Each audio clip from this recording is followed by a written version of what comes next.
하나님 말씀은 사무엘하 7장 1절에서 17절 말씀입니다.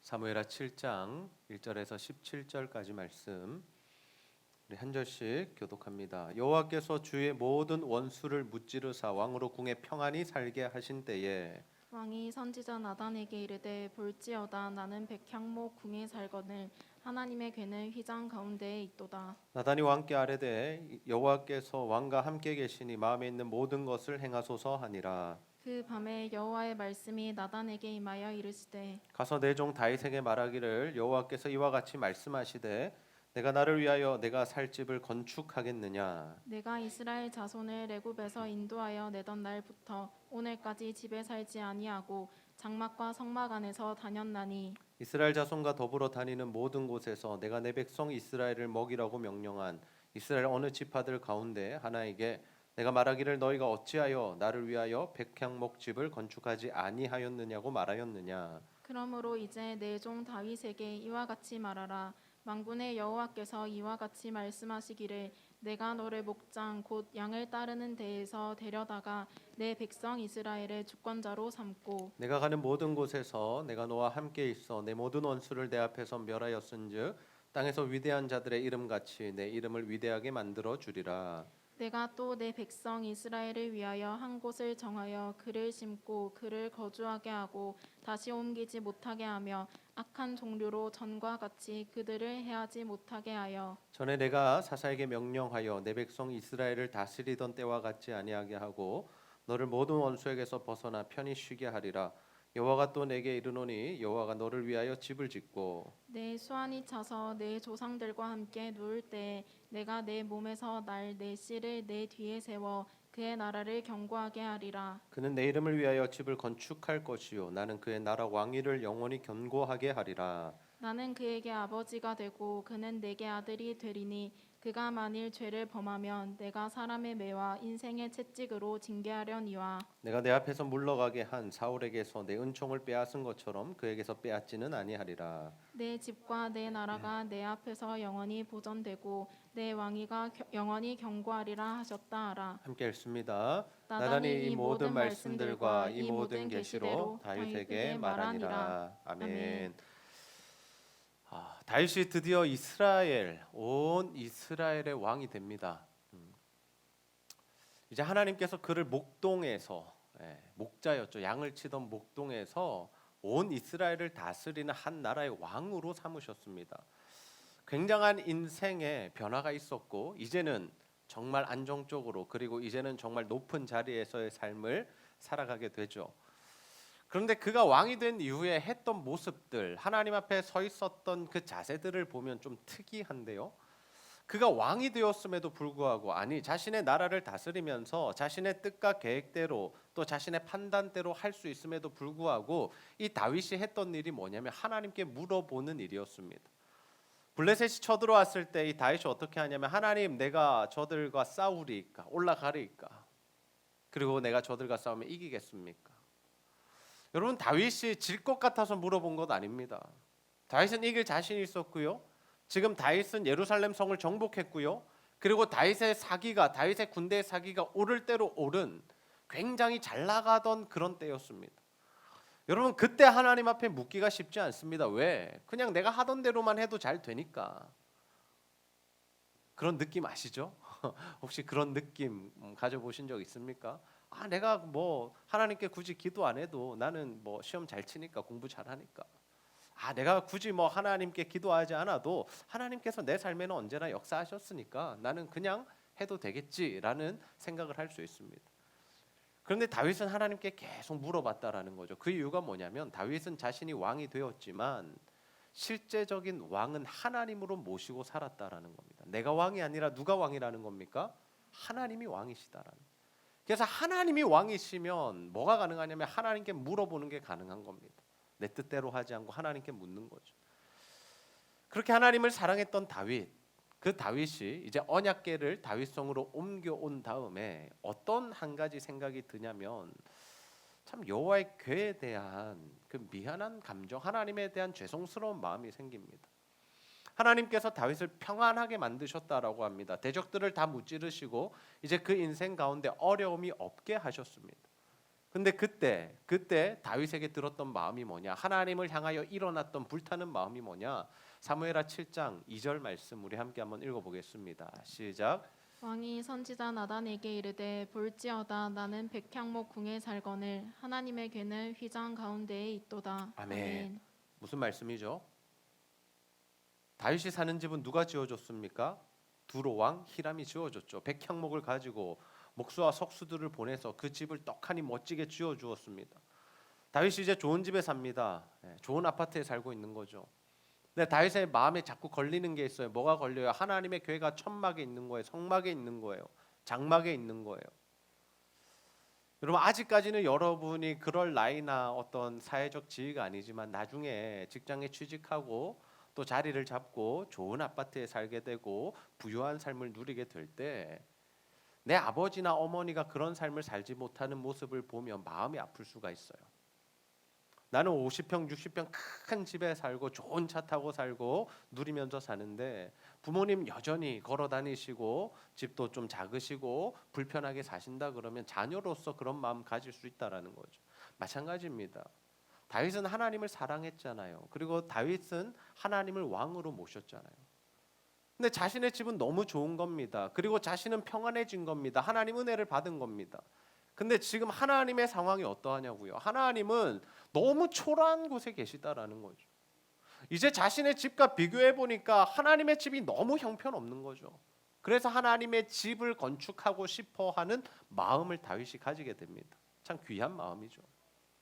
근데 그 마음을 가졌는데 하나님께서 그 마음에 대해서 뭐라고 대답하시냐면 아니 안 받을래라고 거절을 하십니다. 그 거절하신 이후에 나단을 통해서 다윗에게 주신 말씀이 있는데 그게 뭐냐면 다윗 언약입니다. 하나님께서 다윗과 언약을 맺으시는 겁니다. 우리가 성경을 읽어갈 때요, 이 언약이라는 개념이 굉장히 중요해요. 하나님께서 하나님의 백성들과 언약을 맺어 가시는데요. 뭐 유명한 언약들이 있죠. 뭐 아담으로부터 시작할 수도 있고요. 또는 뭐 노아나 또 모세나 또 아브라함이나 이런 자들과 맺으셨던 그 약속들이 있습니다. 그리고 이 다윗과의 언약, 이 다윗과의 언약도 굉장히 중요해요. 왜냐? 하나님께서 이스라엘 백성들, 특별히 하나님의 자녀들과 맺으신 이 언약은 어디로까지 이어지냐면 예수 그리스도로까지 이어지기 때문에. 단순히 그 한 사람에게 네가 네 잘 살게 해줄게라는 개념이 아니라 그 안에 내용을 우리가 자세히 살펴보면 그것이 예수와 연결이 되고 있다라는 거죠. 그래서 오늘 우리가 이 다윗 언약에 대한 말씀을 살펴볼 텐데요. 다윗의 언약의 내용은 무엇이고 더 나아가서 그러면 이 다윗의 언약은 우리와는 어떠한 관계가 있는가? 다시 말해서 하나님께서 이 다윗 언약을 통해서 우리에게 약속해 주시는 말씀은 뭔가 하는 것들을 우리가 한번 살펴보기를 원합니다. 다윗이 자신의 인생이 평안해지자 하나님의 전을 짓고자 하는 마음을 먹었습니다. 참 귀한 일이죠. 여러분 하나님께서 은혜를 베푸실 때 여러분 가운데 이런 마음이 있기를 주님의 이름으로 축복합니다. 하나님께 은혜 받은 사람들이요 생각보다 하나님 사랑하지 않아요. 생각보다 하나님을 잘 대우하고 하나님을 더 존경하려는 마음이 별로 없습니다. 하나님께 은혜를 받았는데요 역설적이게 하나님을 떠나요. 하나님과 관계가 멀어져요. 하나님을 소홀히 대해요. 하나님 그거 기뻐하시지 않는다는 거예요. 하나님이 우리에게 복을 주시면 그 복을 주시는 이유가 뭘까? 하나님과 더 깊이 교제하자는 거죠. 근데 사람들은 하나님이 주시는 복으로 하나님과 더 깊은 교제를 하기보다는 자꾸만 다른 생각들을 한다는 겁니다. 여행을 갈까? 다른 집을 살까? 주일에 친구를 만날까? 자꾸 다른 생각들을 하는 거죠. 하나님을 배제한 생각들. 근데 다윗의 신앙이 이런 면에서 참 아름다워요. 왜?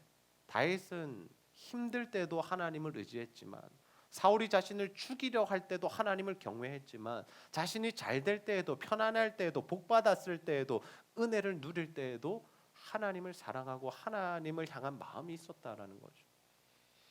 근데 건축하기 원하는 그 여호와의 전을 짓기 원하는 그 마음에 대해서 하나님께서 굉장히 단호하게 거절하십니다. 사무엘하 7장 5절 말씀 보시면 가서 내 종 다윗에게 말하기를 여호와께서 이와 같이 말씀하시되 내가 나를 위하여 내가 살 집을 건축하겠느냐. 무슨 말씀이에요? 나 집 필요 없다라는 뜻입니다. 야, 네가 무슨 내 집을 지어라고 말씀하고 계신 겁니다.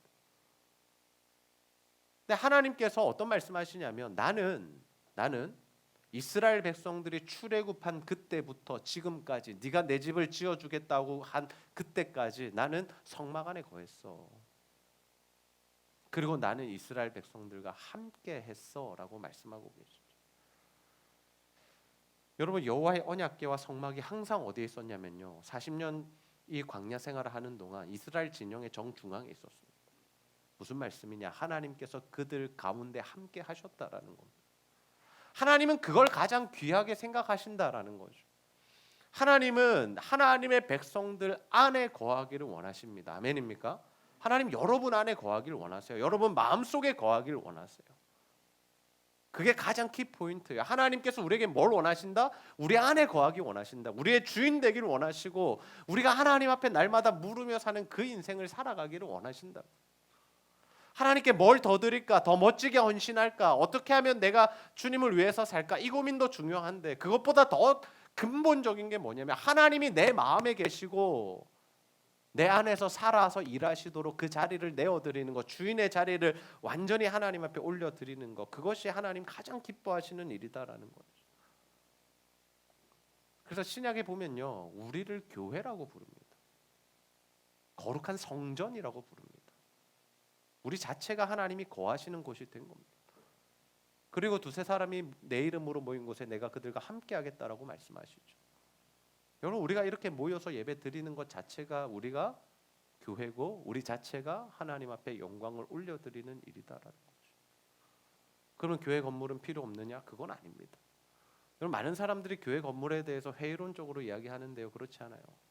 교회 건물이 굉장히 중요해요. 왜 중요하냐면요, 이곳에서 영적인 활동들이 이루어지기 때문입니다. 여기서 예배가 드려지고요, 여기서 성도들 간에 아름다운 교제가 있고요, 하나님의 말씀을 배워가는 교육과 훈련이 이루어지고요, 선교 기지가 되고요, 그리고 여러 선교 단체들이 와서 예배할 수 있고 기도할 수 있는 공간이 바로 교회 건물이다라는 거예요. 교회 건물 자체로 거룩한 것이 아니에요.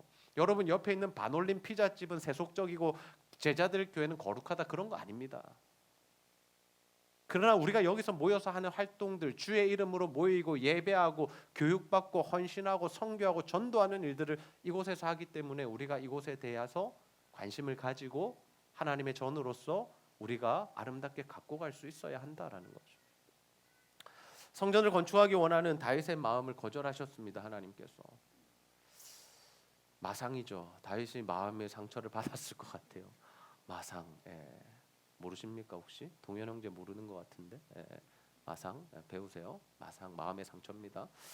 마음의 상처를 받았을 것 같은데요. 근데 여기서 엄청난 반전이 있습니다. 하나님께서 너 나 집 필요 없어 라고 말씀하신 다음에 하나님께서 다윗에게 복을 주시겠다라고 막 약속을 하시는 거예요. 사무엘하 7장 9절에서 11절 함께 읽어봅시다. 시작. 내가 가는 모든 곳에서 내가 너와 함께 있어 내 모든 원수를 내 앞에서 멸하였은즉 땅에서 위대한 자들의 이름같이 내 이름을 위대하게 만들어 주리라. 내가 또 내 백성 이스라엘을 위하여 한 곳을 정하여 그를 심고 그를 거주하게 하고 다시 옮기지 못하게 하며 악한 종류로 전과 같이 그들을 해하지 못하게 하며 전에 내가 사사에게 명령하여 내 백성 이스라엘을 다스리던 때와 같지 아니하게 하고 너를 모든 원수에게서 벗어나 편히 쉬게 하리라. 여호와가 또 내게 이르노니 여호와가 너를 위하여 집을 짓고. 아멘. 하나님께서 지금 막 다윗에게 막 복을 막 어마어마하게 막 약속하고 계시죠. 첫 번째 복은 뭐예요? 네 이름을 위대하게 해줄게. 여러분, 이름을 위대하게 한다는 것은 그 존재의 가치를 높여주는 겁니다. 여러분, 유명한 사람이 되는 게 왜 좋은 겁니까? 어딜 가도 그 사람 이름만 대면 사람들이 알아주는 거죠. 자리를 내어주는 거죠. 높여주는 겁니다. 그 사람의 이름만으로도. 하나님께서 아브라함의 이름을 높여주시자 하나님께서 그 지경에서 아브라함이 힘있게 하셨고요. 그리고 또 누굽니까? 다윗의 이름을 높여주시자 주변의 나라들이 이 다윗을 이스라엘을 치러 오지 못했다고. 두 번째 하나님께서 이들에게 약속하신 게 뭐냐면 다윗에게 약속하신 게 뭐냐면 이제는 내가 너희들 옮기지 않겠다라는 겁니다. 거주하게 하시겠다라는 겁니다. 이스라엘 백성들이 40년 동안 광야 생활했고 이제 가나안 땅에 들어왔습니다. 근데 그 가나안 땅을 하나님이 뭘로 주신 거냐면 선물로 주시고 기업으로 주신 겁니다. 이제 이 땅에 내가 너희를 심었고 이제 아무도 너희들을 여기서 해하지 못할 거야, 옮기지 못할 거야라는 그 약속을 주시죠. 여러분 우리가 집이 있는 게 왜 중요해요? 집이 없이 떠돌아 살다 보면 너무나 힘들기 때문에요. 안정적인 공간이 필요한 겁니다.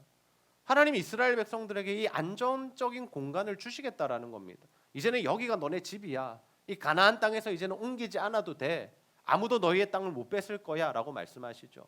그리고 세 번째가 뭐냐면 보호해 주시겠다라고 합니다. 어떻게 보호해 주십니까? 사사시대 때는 여러 민족들이 쳐들어왔어요. 계속해서 쳐들어오고 종되었다가 압제를 벗어났다가 또 종이 되었다가 압제를 벗어났다가 또 종이 되었다가 여러 번 반복했습니다. 근데 하나님이 이제 어떻게 하시겠다는 거? 지켜줄게, 보호해줄게. 내가 너희와 함께 해줄게. 다른 애들이 너희들 쳐들어오지 못하도록 지켜줄게. 하나님 지금 다윗에게 이 약속하셨어요. 근데 이 약속 중에 가장 마지막 부분에 엄청나게 중요한 말씀을 하세요. 지금 무슨 말씀을 하시냐면 하나님께서 다윗에게 이 말씀하세요. 내가 네 집을 지어줄게. 여호와가 너를 위하여 집을 짓고라는 말씀을 하세요. 여러분 누가 하나님께 집 지어드리고 싶어 했다고요? 다윗이. 근데 하나님 뭐라고 하셨어요? No 땡큐 필요 없어. 그러면서 지금 하나님이 뭐라고 하세요? 내가 지어줄게. 내가 지어줄게. 하나님은 집이 필요 없으세요. 이 말씀의 의미가 뭐냐면요, 하나님은 사람의 이름으로 지어지는 곳에 대해서 관심이 없으시다는 거예요. 조금 더 쉽게요, 하나님은 우리 사람의 이름이 드러나는 헌신 받기 원하시지 않는다라는 겁니다. 우리가 하나님 앞에 헌신해야 됩니다. 왜? 하나님께서 베푸신 구원의 은혜가 있으니까. 근데 사람의 이름이 드러나고 어떤 사람이 유명해지고 사람이 생색을 내고 더 나아가서 사람의 의가 드러나고 자신의 그걸로 말미암아 그 사람이 교만해지는 일이라면 하나님 받지 않으시겠다라는 거죠. 다윗이 자신의 이름으로 하나님께 성전을 지어드리려 할 때 하나님 받지 않으셨다라는 거죠. 교회는 뭘로 세워지니까? 하나님의 말씀으로 세워지니까, 하나님의 능력으로 세워지니까, 하나님의 은혜로 세워지니까. 그럼 우리는 뭘 하는 겁니까? 우리는 왜 헌금을 하고 헌신을 하고 봉사를 하고 전도를 하고 교회 잘됨을 위해서 후원을 하고 왜 그러는 겁니까? 그건 뭐냐면요, 우리의 이름을 드러내기 위함이 아니라 하나님께서 자신의 나라를 세워가시는 일에 우리를 동참시켜 주셨기 때문에. 이게 여러분 은혜인 겁니다. 하나님이 다 하실 수 있는데, 하나님 말씀만 하시면 되는데, 하나님의 뜻과 능력 가운데 이걸 펼쳐나가시는데, 그 놀라운 구원의 역사, 하나님 나라가 세워지는 그 일에 누구를 써주시느냐, 누구를 동참시켜 주시느냐, 바로 하나님 사랑하는 자들을 동참시켜 주신다. 다윗도 그 자리에 서 있는 사람이고요, 우리도 그 자리에 서 있는 사람입니다. 그러니 하나님의 일들이 이루어질 때 우리가 할 수 있는 고백은 무엇입니까? 하나님이 다 하셨군요. 그게 뭐 겸손한 척 하자는 게 아닙니다. 실제로 내가 다 했는데, 내가 헌금했는데, 내가 힘을 썼는데, 내가 전도했는데, 내가 교회 세웠는데, 그냥 사람들이 교만하다 그러니까 하나님 다 하셨습니다, 이게 아니라 실제로 하나님이 하시는 일에 우리를 동참한 것뿐이니까, 우리가 힘을 다해서 헌신했더라도 그 자세로 우리가 하나님 앞에 설 수 있어야 한다라는 거죠. 근데 여기서 우리가 궁금한 게 있습니다. 뭐냐면 집을 지어준다. 다윗에게 집을 지어주겠다라고 말씀하시죠. 다윗은 이미 좋은 집이 있습니다. 백향목 집이 있습니다. 그럼 더 좋은 집 주시겠다는 겁니까? 금으로 된 거, 대리석으로 된 거? 네. 이 말씀의 의미가 뭐냐? 사무엘하 7장 12절에서 13절 말씀 함께 읽습니다. 시작. 내 수완이 차서 내 조상들과 함께 누울 때 내가 내 몸에서 날 내 씨를 내 뒤에 세워 그의 나라를 견고하게 하리라. 그는 내 이름을 위하여 집을 건축할 것이요 나는 그의 나라 왕위를 영원히 견고하게 하리라. 아멘. 아멘. 여기서 중요한 게요, 내 몸에서 날 내 씨를 세우겠다라는 겁니다. 자녀를 주시겠다라는 거예요. 이 씨라는 개념이 굉장히 중요합니다. 성경 전체를 흐르는 개념이고 그 단어입니다. 씨를 주시겠다. 두 번째, 그 나라 견고하게 하실 거고 네 아들을 통해서, 네 씨를 통해서 내가 성전 건축을 받고 내가 그 나라를 견고하게 하겠다라고 말씀하시죠. 여러분, 이 말씀이 1차적으로 어떻게 적용되냐고, 어떻게 이루어지냐면요, 솔로몬의 때 이루어집니다. 다윗의 씨가 누구였어요? 아들이 누구였어요? 솔로몬이죠. 솔로몬이 이스라엘의 왕이 됩니다. 그리고 솔로몬이 했던 일이 무엇입니까? 하나님의 전을 건축하는 일을 했습니다. 그리고 하나님께서 그 나라를 견고하게 해주셨어요. 그래서 다윗 때보다 어떻게 보면 솔로몬 때 더 부강했던 것 같습니다. 하나님께서 그들을 지켜주셨어요. 그리고 이 말씀이 어떻게 또 이어지냐면요, 나중에 솔로몬이 하나님 앞에 죄를 범해요. 어떤 마음? 처음엔 전심이었는데 나중에 반심이 되고, 그 기억나세요? 구약의 파노라마 했던 거, 다시 하게 될 날이 있을 줄 믿습니다. 이제 여인들 때문에 자꾸 우상 섬기고 그러니까 하나님이 그 나라를 흩으시죠. 다윗의 그 부하였던 여로보암이 지파들 데리고 가고, 이제 유다에는 이제 르호보암이랑 몇 안 되는 사람들이 남아요. 이게 두 나라가 되는데요, 신기한 게 뭐냐면 북이스라엘에는요 계속 왕조가 바뀌어요. 그 왕조가 이어지지 않더라라는 거죠. 뭐 배신을 당하든 뭐 죽임을 당하든 뭐 자연사를 하든 어쨌든 3대, 많이 가면 3대 4대, 나머지는 다 1대 2대로 끝이 납니다. 근데 신기한 게 이 유다 지파는 계속해서 다윗의 자손들이, 후손들이 왕위를 이어가더라라는 거죠. 하나님이 이 다윗에게 주신 언약의 말씀을 이루시고 성취하시는 것을 우리가 볼 수 있습니다. 근데 여기서 끝이 아니에요. 여러분이 이 씨라는 것과 나라라는 것과 왕이라는 것은 이중 언어입니다. 여러분, 이중 언어가 뭐예요? 한 단어인데 여러 가지 의미를 담고 있다라는 거죠. 여러 가지 의미를 담고 있습니다. 솔로몬, 씨, 다윗의 자손, 이 개념이 솔로몬도 의미하지만 사실 누구를 의미하냐면 예수 그리스도를 의미하고, 너의 집, 너의 집안, 이 이야기는 결국에 하나님 나라, 그리고 신약에 와서는 교회까지 이어지게 됩니다. 그래서 그 나라를 견고하게 하시겠다라는 약속은 뭐냐면 단순히 솔로몬 집안이 망하지 않는 것이 아니라 그 집안을 통해 예수 그리스도가 오시는 것이고, 그 예수 그리스도를 믿는 우리 모두가 이 언약 안에 들어가서 우리도 그 언약의 혜택을, 그 언약의 말씀의 성취를 누리게 된다라는 거죠. 솔로몬이 성전을 건축했습니다. 그러나 신약에 와서 예수님께서 뭐라고 하십니까? 내가 성전이다라고 말씀하시죠. 내가 성전이다. 하나님 예수님을 통해서 진짜 성전을 받으신 겁니다. 그리고 다윗의 씨는 솔로몬이지만 예수가 진짜 다윗의 후손으로 오신 하나님의 아들이시죠. 하나님은 지금 거기까지 내다보고 계신 거예요. 다윗과 이렇게 언약을 맺으시고 복을 주겠다라고 말씀하시는데 모르겠어요, 다윗이 어디까지 이해했을지는. 예수님을 바라봤을지 아니면 그 이후의 시대에 지금 이 교회까지 바라봤을지 모르겠습니다. 하나님이 얼마나 열어주셨을지는. 아니면 그냥 자기 그 아들의 이야기로, 솔로몬의 이야기로 해석했을지도 모르겠어요. 근데 하나님은 그렇지 않으시죠. 하나님은 모든 계획을 알고 계시고 뜻하시고 이루시기 때문에 하나님은 여기까지 다 보고 계시죠. 우리는 왜 이것이 보이는 겁니까? 우리는 신약 시대를 살아가고 있으니까. 우리도 구약 시대에 살았으면 다 이해하지 못했겠죠. 근데 또 나중에는 또 어디까지 이어질지 저는 모르겠습니다. 근데 어디까지 결국에 이루어질 마지막 장차 이루어질 모습은 뭐냐면 우리가 구원받아서 주님 다시 오셔서 우리가 함께 왕노릇하는, 주와 함께 왕노릇한다고 말씀하셨잖아요. 요한계시록 보면 우리가 그 자리에까지 가는 거죠. 그래서 그의 나라가 견고하고 망하지 않고 영원토록 하나님께서 함께 하시는 은혜가 우리도 그 자리에 포함될 것이고 다윗도 거기 있을 거고 예수 그리스도와 함께 누리는 나라를 우리가 살아갈 수 있는 거죠. 여러분, 우리가 성경을 볼 때 이런 눈들이 열려야 돼요. 우리가 성경을 보면서 그냥 1차적인 의미, 도덕적인 의미로만 보면요, 어떤 한계에 부딪히게 되냐면, 목사님 알겠는데요 그렇게 못 살겠어요, 여기로 가게 되는 겁니다. 알겠는데 못 살겠다. 알겠는데 살고 있다라면 뭐가 되냐면 굉장한 율법주의가 됩니다. 나는 살고 있어. 나는 말씀 다 지켰어. 죄 안 지었어. 근데 죄 안 지을 수 있는 사람 없잖아요.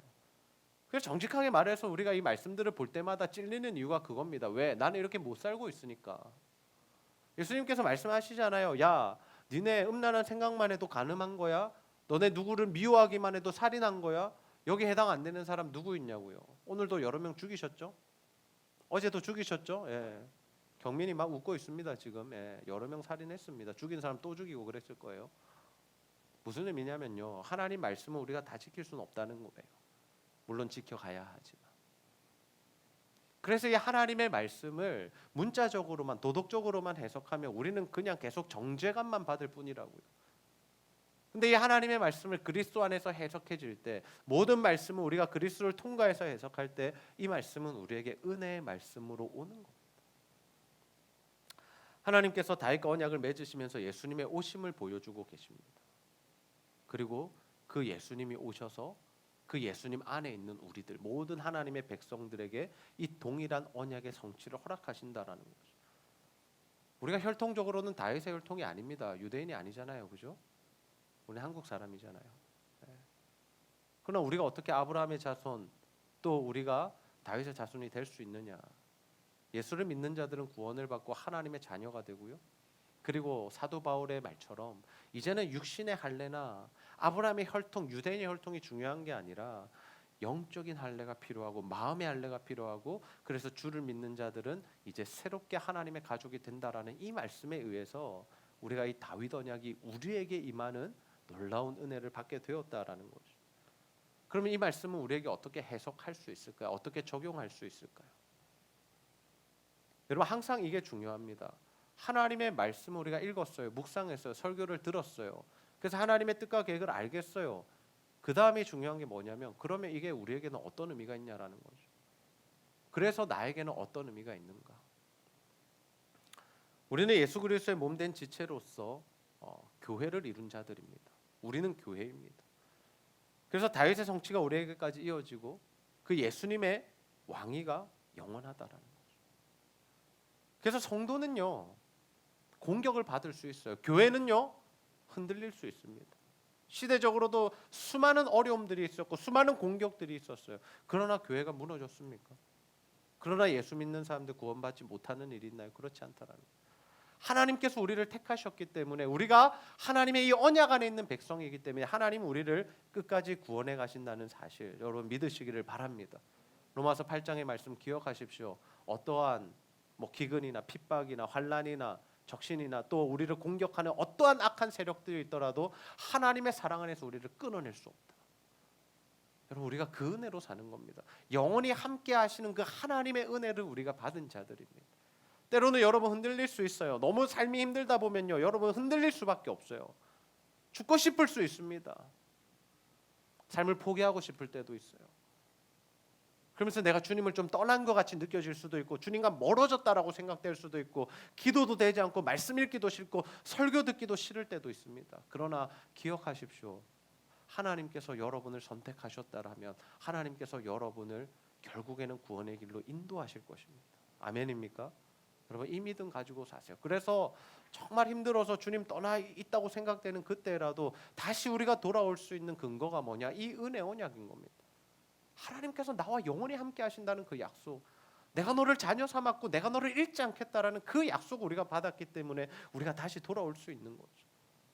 그게 바로 주님의 십자가를 붙드는 겁니다. 주님이 나를 위해서 죽으셨잖아요. 그 사실이 변화가 되지 않는 거죠. 그 한 번의 죽으심으로 우리의 구원이 영원히 이루어졌기 때문에 그 예수를 믿는 자들은 하나님 안에 거하는 삶을 살아갈 수 있다라는 겁니다. 여기까지만 하면 참 은혜로운 설교가 되죠. 그런데요, 우리의 육신의 한계, 죄성 때문에 우리가 죄를 범할 수밖에 없어요. 우리 안엔 죄가 늘 있습니다. 그러면 이 죄의 문제는 우리가 어떻게 해결해야 될까요? 하나님 우리 자녀 삼아주셨고 영원히 함께 하시겠다고 약속까지 해주셔서 우리가 은혜로 살아가고 있는데, 그 은혜로 산다고 해서 죄 안 짓는 것도 아니고 분노하지 않는 것도 아니고 거짓말하지 않는 것도 아니고 나쁜 짓 하지 않는 게 아니잖아요. 하나님 말씀에서 벗어나서 살 때가 너무나 많잖아요. 그건 어떻게 해결하냐고요. 사무엘하 7장 14절에서 15절 함께 읽습니다. 시작. 나는 그에게 아버지가 되고 그는 내게 아들이 되리니 그가 만일 죄를 범하면 내가 사람의 매와 인생의 채찍으로 징계하려니와 내가 내 앞에서 물러나게 한 사울에게서 내 은총을 빼앗은 것처럼 그에게서 빼앗지는 아니하리라. 아멘. 아멘. 아멘. 뭐라고 말씀하세요? 뭐라고 말씀하세요? 사람의 매와 인생의 채찍으로 어떻게 하시겠다고요? 징계하신다고요. 우리가 죄를 범하면요, 하나님께서 우리에게 어떻게 하시냐면 징계하세요. 징계하세요. 우리가 살아가면서 당하는 어려움들이요, 거의 대부분 사람으로 인한 겁니다. 부모로 인한 학대, 또는 부부관계의 스트레스, 자녀들의 말 듣지 않음, 직장 상사와의 갈등, 뭐 옆집 아줌마와의 다툼, 요즘에 뭐 층간 소음. 저희 집도 장난이 아니에요. 5시 반만 되면요, 뭐 쿵쿵쿵쿵쿵쿵 소리가요 계속 납니다. 저녁 8시까지. 뭘 하시는지 모르겠어요. 1년 반째 그러고 있습니다. 그런데 저는 올라가지 않습니다. 왜 올라가지 않을까요? 그리스도의 사랑으로 참느냐고요? 아니요. 혹시 무서운 사람들이 있을까 봐 올라가지 않습니다. 요즘 그런 뉴스 많았잖아요. 막 칼 들고 막 싸우고. 참자, 그냥 참자 그러고 살고 있습니다. 5시 반이면 소리가 납니다. 그렇게 보니까 제 죄 때문인가요? 하나님께서 우리에게 이렇게 어려움들을 많이 주세요. 근데 그 어려움을 주시는 이유가 뭐냐면요, 그 어려움을 주시는 이유가 뭐냐면요, 우리가 하나님께로 돌아오기를 원하시기 때문이라. 이게 영원한 심판이 아니에요. 주님이 버리신 증거가 아니에요. 우리가 힘든 삶을 살아가는 이유가 벌 받아서 그런 거진 하지만 이게 하나님이 우리를 버리신 게 아니라고요. 하나님의 사랑의 해초리입니다. 뭡니까? 야, 돌아와 이제. 그 길 아니야. 너는 다윗 언약 안에서 하나님의 말씀이 이루어지고 성취되어야 될 그 귀한 존재인데 이렇게 살면 안 되잖아. 그래서 하나님께서 매를 드시는 겁니다. 그러면 이 매가 어떻게 느껴져야 돼요? 달게 느껴져야 돼요. 맞을 때는 그렇지 않아요. 아프고 힘들고 하나님께 원망이 되고 어떻게 나한테 이러실 수 있느냐라고 불평할 수 있지만 사실은 시간이 지나 보면 뭐예요? 그게 은혜였던 거죠. 왜? 내가 다시 하나님께 복 받는 길로 들어올 수 있도록 하나님께서 하신 일이니까. 하나님께서 주신 은혜인 거죠. 그래서 다윗에게 약속하신 게 뭐냐면 내가 너희들에게는 사울처럼 은총을 다 뺏어가지는 않을게. 사울은 진짜 버림받았잖아요. 하나님께 버림받고 그가 악령이 그를 지배했잖아요. 하나님이 부르시는 악령이라고 해요. 그 인생 너무 비참하잖아요. 하나님 우리에게 그렇게 하지 않으시겠다고 약속해 주셨어요. 우리를 악령의 손에 맡기지 않겠다는 거죠. 힘들 수도 있고 어려울 수도 있고 고난을 당할 수도 있지만 내가 너희들 지키고 있는 거고 보호할 거고 내가 너희와 함께 할 거고 영원토록 너희를 지켜줄 거야. 걱정하지 마. 돌아오기만 해. 나는 여전히 너희를 사랑해. 그 맥락 안에서 우리가 탕자의 비유를 읽으면 어떨까요? 그 하나님의 마음이 고스란히 드러나는 거죠. 그 아들이 잘못했어요. 고생했어요. 근데 아버지는 뭐 하고 계시는 거예요? 기다리고 있는 거죠. 아들이 돌아올 때 어떻게 해줍니까? 안아주는 겁니다. 사랑하는 내 아들아 왔냐? 뽀뽀하고 옷 입히고 새 옷 갈아입히고 신발 주고 가락지 끼우고 잔치를 벌이는 거죠. 하나님의 마음이에요. 하나님의 마음. 돌아가기만 하면 됩니다. 돌아가기만 하면 하나님이 우리를 그렇게 안아주신다. 우리는 지금 이 은혜로 살고 있는 겁니다. 우리는 죽었던 존재죠. 에베소서 말씀, 죄와 허물로 죽었던 우리, 죽은 존재입니다. 실제적으로도 우리 죄를 다 치자면요, 여러분, 우리는 이미 육체도 죽었어야 되고 지옥에 이미 떨어져 있어야 되는 존재. 근데 그걸 누가 막아주신 거예요? 하나님의 은혜가, 예수 십자가 사랑이, 성령님의 우리를 인도하심이 막고 계신 거죠. 왜? 우리는 하나님께 택함 받은 하나님의 자녀들이니까. 하나님이 지금 우리를 보호하고 계신 겁니다. 우리가 잘 살아서 그런 거 아니에요. 하나님이 사랑하셔서 그래요. 하나님이 우리를 사랑하셔서. 여러분, 우리에게 베푸신 그 하나님의 은혜가 참 크다라는 사실을 기억하며 살아갑시다. 여러분, 그 하나님의 은혜를 붙드십시오. 힘들고 어려운 순간에 다른 거 찾지 마시고 하나님 붙드십시오. 또 다윗처럼 평안해졌을 때도 제발 다른데 좀 마음과 이 생각을 빼앗기지 마시고 하나님을 찾으십시오. 그래서 정말 하나님께서 우리를 사랑하고 계심을 날마다 느끼는 삶을 살아가시고, 그래서 여러분의 그 삶을 통해서, 사역을 통해서, 발걸음을 통해서 여러분의 만나는 사람들에게 예수가 전해지고 예수의 복음이 나타나는 놀라운 은혜가 있기를 주님의 이름으로 축복합니다. 우리 시간 찬양을 함께 부를 텐데요, 그 크신 하나님의 사랑 함께 한번 부르겠습니다.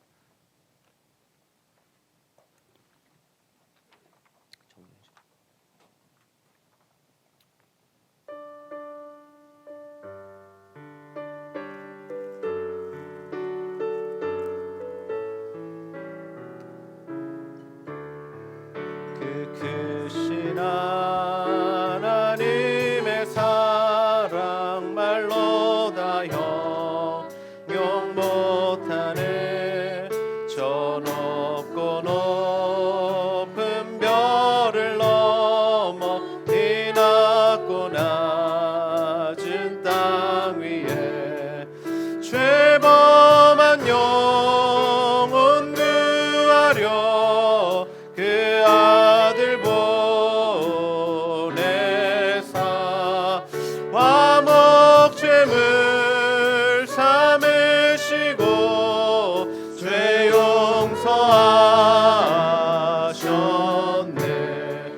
하나님 크신 사랑을 증량 다 못하네. 영원히 변치 않는 사랑 성도여 찬. 그 크신 하나님의 사랑, 그 크신 하나님의 사랑 말로 다 형용 못하네. 저 높고 높은 별을 넘어 이 낮고 낮은 땅 위에 죄범한 영혼 구하려 그 아들 보내사 화목죄물 삼으시고 죄 용서하셨네. 하나님 크신 사랑은 증량 다 못하네. 영원히 변치 않는 사랑 성도여 찬양. 외로운 시절 지나가고 시절 지나가고 땅 위에 영화세할 때 주 믿지 않던 영혼들은 큰 소리 외쳐 울어도 주 믿는 성도들에게 큰 사랑 베푸사 우리의 죄 사했으니 그네 잊을까. 하나님 크신 사랑을 증량 다 못하네. 영원히 변치 않는 사랑 성도여 찬양하세. 하늘을 두루마리 삼고 바다를 머물 삼아도 한없는 하나님의 사랑 나게로 갈 수 없겠네. 하나님의 크신 사랑 그 어찌 닿았을까. 저 하늘 높인 사도 채우지 못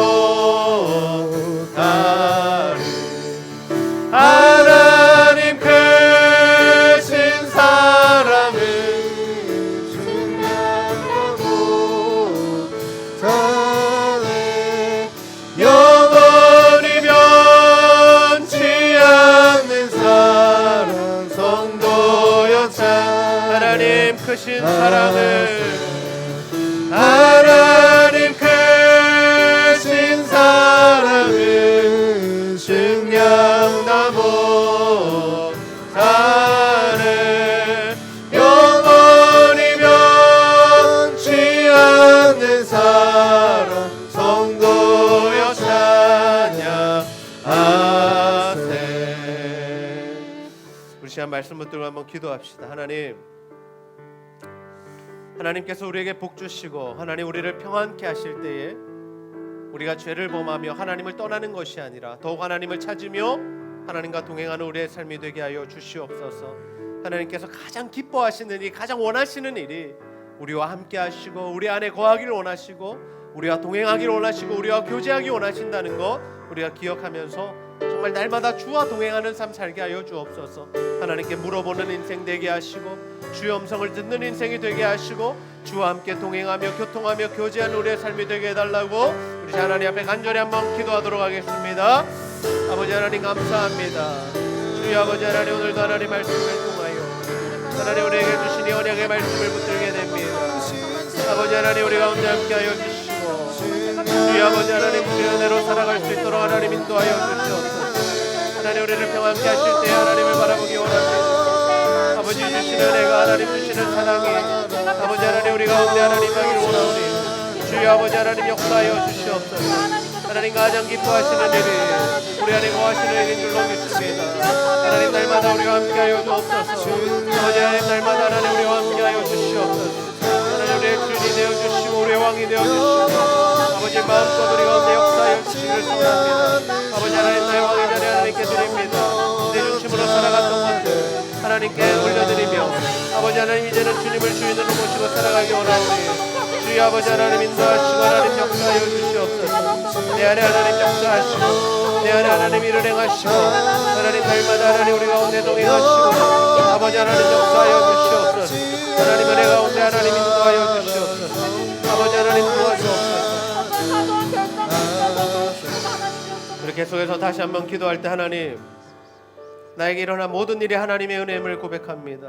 나를 택하시고 부르시고 하나님 자녀 삼으시고 구원하신 것 또 이때까지 살아오게 하신 모든 것들이 하나님의 은혜입니다. 아버지 우리가 그 은혜를 기억하며 하나님 앞에 감사하며 찬양하는 삶을 살게 하시고 아니 우리 인생에 있는 어려움과 아픔까지도 하나님 우리를 복주시기 위한 징계라고 말씀하셨사오니 아버지 그 안에서도 우리가 감사할 수 있게 하시고 주께 속히 돌이켜 주님 주시는 복과 은혜를 받게 하여 주시옵소서. 하나님 그래서 우리의 삶과 사역을 통해서 하나님 드러나시고 예수가 나타나게 하시고 복음이 전해지게 하시고 예수의 다시 오심이 준비되는 아버지 하나님 귀하고 놀라운 일들이 우리의 삶 가운데 일어나게 해달라고 우리 주님 앞에 간절히 다시 한번 기도합니다. 아버지 하나님 감사합니다. 아버지 하나님 우리에게 베푸시는 은혜입니다. 하나님 아버지 우리를 하나님 불러주시고 아버지 하나님 우리 가운데 함께 하시는 은혜를 찬양합니다. 아버지 하나님 도와주시옵소서. 하나님 우리 가운데 함께 하여 주시옵소서. 하나님 모든 것이 하나님의 은혜입니다. 아버지 하나님 우리가 하나님의 은혜로 살아가게 하여 주시고 아버지 하나님을 찬양하는 삶을 살게 하여 주시옵소서. 아버지 하나님 우리의 부족함을 아버지 하나님 용서하여 주시고 하나님 안에서 살아가는 아버지 하나님 귀하고 복된 인생들이 될 수 있도록 우리 아버지 하나님 도와주시옵소서. 하나님의 은혜 가운데 하나님께서 함께 하시고 아버지 하나님 주와 함께 동행하는 삶을 살기를 소원합니다. 하나님 날마다 함께 하여 주옵소서. 하나님 날마다 인도하여 주시옵소서. 아버지 하나님 주님의 모든 인생 되게 하시고 하나님의 말씀에 인도함을 받는 귀한 삶을 살아갈 수 있도록 주의 아버지 하나님 동시와 함께 하여 주시옵소서. 성령 하나님 날마다 성교하여 주시고 하나님의 은혜로 살아갈 수 있도록 주님 도와주시옵소서.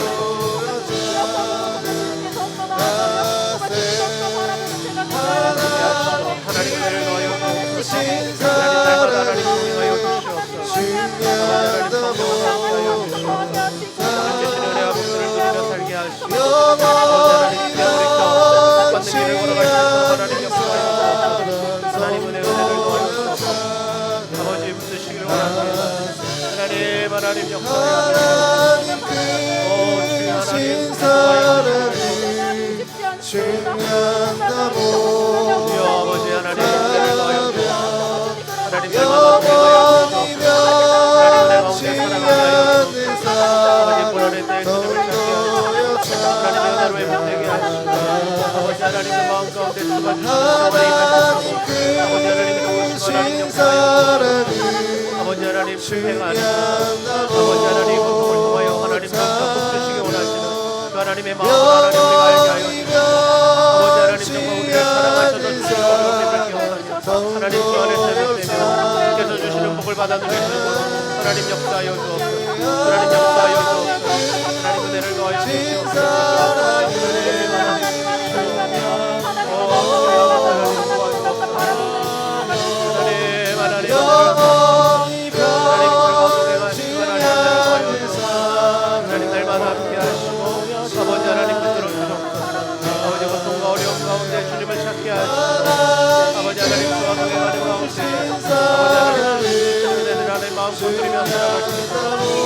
주님을 주인으로 모시기 바랍니다. 주님이 원하시는 하나님 아버지 하나님 역사하여 주시기 원합니다. 하나님 아버지 그 마음 가운데 평안하라 하시고 주님 날마다 동행하시고 하나님 아버지 성령의 아버지 능력으로 함께하시고 아버지 하나님 원하시는 일들이 아버지 하나님 이루어지게 하시고 깨달아지게 하시고 주의 영광을 들으며 주의 길을 걸어갈 수 있도록 하나님 도우시옵소서. 아버지 모든 아픔과 아버지 하나님 모든 연약함들이 예수의 이름으로 명하여 떠나갈지어다. 모든 악한 것들 떠나갈지어다. 아버지 예수의 복을 넘어보시고 강동태 없어서 회복시켜 주시옵소서. 하나님 은혜를 부어주시옵소서. 하나님 크신 사랑을 증량다 못하네. 영원히 변치 않는 사랑 성도여 찬양하세. 하나님 감사합니다. 오늘도 우리를 이 자리에 부르시고 우리가 하나님의 백성이 되었음을 영원히 하나님께서 우리와 함께하고 계시다는 그 약속의 말씀을 다시 한번 듣게 하시고 붙들게 하시니 너무나 감사합니다. 아버지 우리의 인생 가운데 평안할 때 주를 찾는 우리들 되게 하시고 또 하나님의 이 징계로 인하여 우리가 힘들고 어려울 때라도 하나님 그것이 심판이요 버림이 아니라 우리를 회복시키시기 위한 하나님 복주시기 위한 하나님의 그 계획임을 깨달아 알아 주께 돌아와 복받는 우리의 인생이 다 될 수 있도록 하나님 인도하여 주시옵소서. 하나님 우리 안에 거하시길 원하시고 지금도 거하고 계시지만 더욱더 주인 되기 원하시고 하나님 앞에 모든 것들 내어드리기 원하시는 그 하나님의 마음을 우리가 알게 하여 주셔서 아버지 무엇보다도 날마다 하나님과 동행하며 하나님께 물으며 하나님께 우리의 인생을 드릴 수 있는 우리의 삶이 될 수 있도록 하나님 인도하여 주시옵소서. 그래서 다윗에게 주셨던 이 언약의 말씀이 예수 그리스도를 통하여 성취되었고 지금 이 교회 시대에 우리에게도 동일하게 주어지는 말씀임을 믿으며 이 말씀의 성취를 누리며 살아가는 우리 모든 성도들의 삶이 될 수 있도록 하나님 인도하시고 역사하여 주시옵소서. 오늘도 우리 안에 영혼과 질병의 육신의 질병과 또 영혼의 질병과 또 여러 가지 어려움과 아픔과 또 고민과 진로의 문제와 또 관계의 문제로 또 신음하는 자들 아파하는 자들이 있습니다. 주님 이 시간 찾아오시고 만져주시고 예수 십자가 보혈의 능력으로 깨끗게 고쳐 주시옵소서. 그래서 이제는 하나님 안에서 회복된 삶을 살게 하시고 하나님을 나타내며 드러내는 힘 있는 능력 있는 그리스도인들이 다 될 수 있도록 주님 도와 주시옵소서. 오늘도 하나님께 우리의 모든 것 드립니다. 하나님 사랑하는 마음으로 드리는 모든 물질과 헌신 주님 기쁘게 받아주시고 하나님의 은혜로 갚아 주시옵소서. 감사드리며 예수님의 이름으로 기도하옵나이다. 아멘. 우리 다 같이 일어나셔서 우리는 주의 움직이는 교회에 함께 찬양합니다.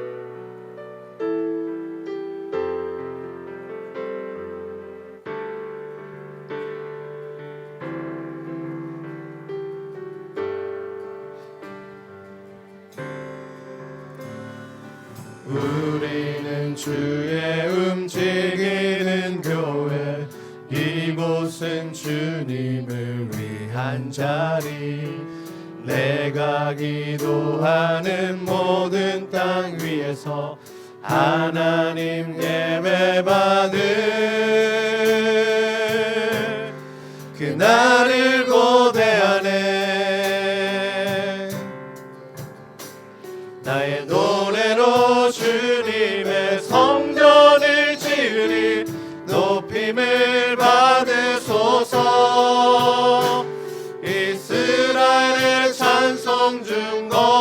위하신 주님은 거룩하십니다. 두 손 들어 주님의 보좌를 만들고 온 맘 다해 경배하리. 구름 날개 사이에 임하신 것처럼 내 위에 임하소서. 하나님 우리가 이곳에 섰으니 이 땅을 치유하소서. 하나님 우리가 어디에 있든지 주를 높이리다. 열방들아 주님을 송축할지어다. 그 발 아래 입 맞추라. 영원한 통치자 주 예수 그리스도 그는 위대하신 왕. 우리는 주의 움직이는 교회 이곳은 주님을 위한 자리. 내가 기도하는 모든 땅 위에서 하나님 예배 받은 그날을 고대하네. 이제는 주 예수 그리스도의 은혜와 하나님의 사랑과 성령의 교통하심 영원히 우리와 함께 하시겠다는 그 다윗 언약의 말씀이 우리 안에 이루어지고 성취되며 그래서 주님과 함께 동행하며 교제하는 삶을 살아가기를 소원하는 제 아들교회 모든 성도들과 이 자리에 머리 숙인 자들 위해 영원토록 함께 있을지어다. 아멘.